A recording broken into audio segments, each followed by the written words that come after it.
এই শোনো, জি স্যার, কিছু বলবেন? এই দোকানের মালিক কোথায়, আর তুমি এই দোকানের মালিকের কি হও? স্যার, এটা আমার বড় ভাইয়ের হোটেল, আমরা দুই ভাই মিলাই হোটেলটা চালাই। ও, বুঝতে পারছি। সেলিম সাহেব, নোটিশটা দাও তো ভাইকে। স্যার, এটা কিসের নোটিশ? আরে সমস্যা নেই, ভয় পেও না। তোমার ভাই আসলে বলবা এখানে একটা সাইন করে দিতে। স্যার, আমরা গরিব মানুষ, এই হোটেলটা করে খাই, এই হোটেলটা জায়গা কিছু করেন না। আরে তুমি কোনো ভয় পেও না, তোমার বড় ভাইকে বললে তোমার বড় ভাই সাইন করে দেবে।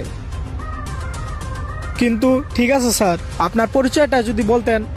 আমার পরিচয় জানতে হবে না, তোমার বড় ভাই আসলে শুধু তাকে বলবা তোমার ছোটকালের বন্ধু আইছিল, এসে এটা দিয়ে গেছে। তারপরও স্যার, আপনার পরিচয়টা যদি বলতেন তাহলে চিনতে সুবিধা হইতো। আচ্ছা, তুমি যখন এত করেই বলতেছো, শোনো, এই কার্ডটা তাকে দেখালে সে চিনতে পারবে। স্যার, সেটা নয়তো বুঝতে পারলাম, কিন্তু স্যার আমি তো মূর্খ, আমি কিছু জানি না এই দলিলের ভিতরে কি লেখা আছে। আরে তোমার এত কিছু জানতে হবে না, এটা তোমার বড় ভাইকে দেখালে সে বুঝতে পারবে। আমরা তাহলে আসি, এই চলো। আল্লাহ জানে দলিলের ভিতরে কি লেখা আছে। স্যার, এই বিষয়টা আমার মাথায় ঢুকতেছে না। বুঝলাম সে আপনার ছোটবেলার বন্ধু, তাই বিলা 2 কোটি টাকার বাড়িটা আপনি তার নামে লিখে দিতেছেন, এটা কি ঠিক হইব? আরে তোমার এত কিছু বুঝতে হবে না, তুমি চলো।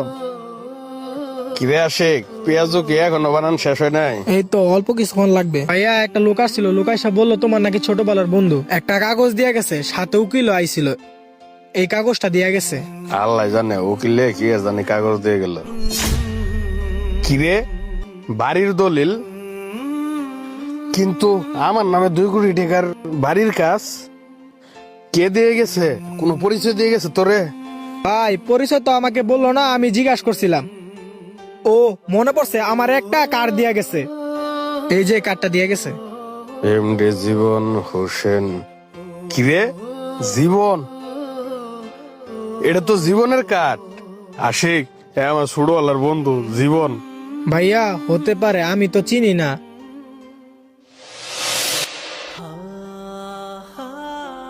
দোস্ত, আমি আব্বারে কয়ে আমাকে 2টা গরু আসছিল না, এই গরু 2টা বেচে টিয়া লইছি। ধর দোস্ত, এই টাকাটি নে, আর তুই একটা ব্যবসা কর। আরে কি বলতেছিস দোস্ত, তুই গরু বাচ্চা এই টাকা নিয়ে আইছস? আঙ্কেলের কত না স্বপ্ন ছিল সেই গরু দুটা নিয়ে। আরে দোস্ত, আমি আমার আব্বার কাছে যেমন, তুইও তো তেমনই। তোরে কোনোদিন আলাদা চোখে দেখছে? তোর কথা শোনার লগে লগেই গরু 2টা বেচে টাকাগুলা দিয়ে দিছে।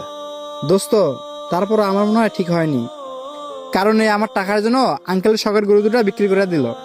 আরে দোস্ত, বাদ দেছে, তুই তো আমার দোস্ত না, তুই আমার ভাই। চিন্তা করিস না, তুই ভালো করে ব্যবসা কর। তোর ব্যবসা বড় হইলে আব্বারে এরকম গরু তুই 5টা কিনে দিস। আচ্ছা ঠিক আছে বন্ধু, তাহলে আমার জন্য দোয়া করিস, আমি যেন এই টাকাগুলো দিয়ে ব্যবসায় সাকসেস হতে পারি। আচ্ছা দোস্ত, বাদ দে না। আরে আমাদের দুটা চা দেন তো। বুঝছো শাসিক, আমি তারে কত বেইমান জানতাম। হ্যাঁ, আমার টিয়াগুলো নেওয়ার পরে তারে আর খুঁজে পাই নাই।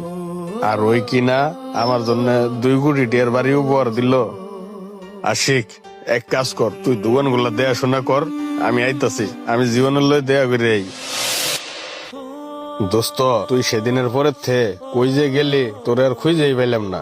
তোরা না অনেক ভুল বুঝছে। আরে বন্ধু, বাদ দে তো এসব কথা, তুই আগে এখানে একটা সাইন করে দে, পরে তোকে আমি সবকিছু খুলে বলতেছি। আসলে রে বন্ধু, তোর মতো বন্ধু পাওয়া আসলে আমার ভাগ্যের ব্যাপার। তুই আমার এত বড় বাড়িটা দিলি, আসলে আমি কল্পনা করতে পারি নাই বন্ধু। আরে বন্ধু, বাদ দে তো এসব কথা, তুই আগে এখানে একটা সাইন কর। সারা রাত পড়ে আছে, আজকে প্রয়োজনে সারা রাত বইরা দুজনে গল্প করুম। আচ্ছা বন্ধু, ঠিক আছে, তাইলে আমরা যেহেতু বাঙালি, বাংলাতে সাইন করি। আরে বন্ধু, সমস্যা নাই, তুই যেমনি পারিস তুই তেমনি সিগনেচার কর। বন্ধুরা পথ বদলাতে পারে, সময় বদলাতে পারে, কিন্তু যে বন্ধুত্ব সত্যি সে বন্ধুত্ব ঠিকই থেকে যায়। আমাদের ভিডিওটি ভালো লাগলে অবশ্যই লাইক, কমেন্ট, শেয়ার দিয়ে পাশে থাকবেন। ধন্যবাদ।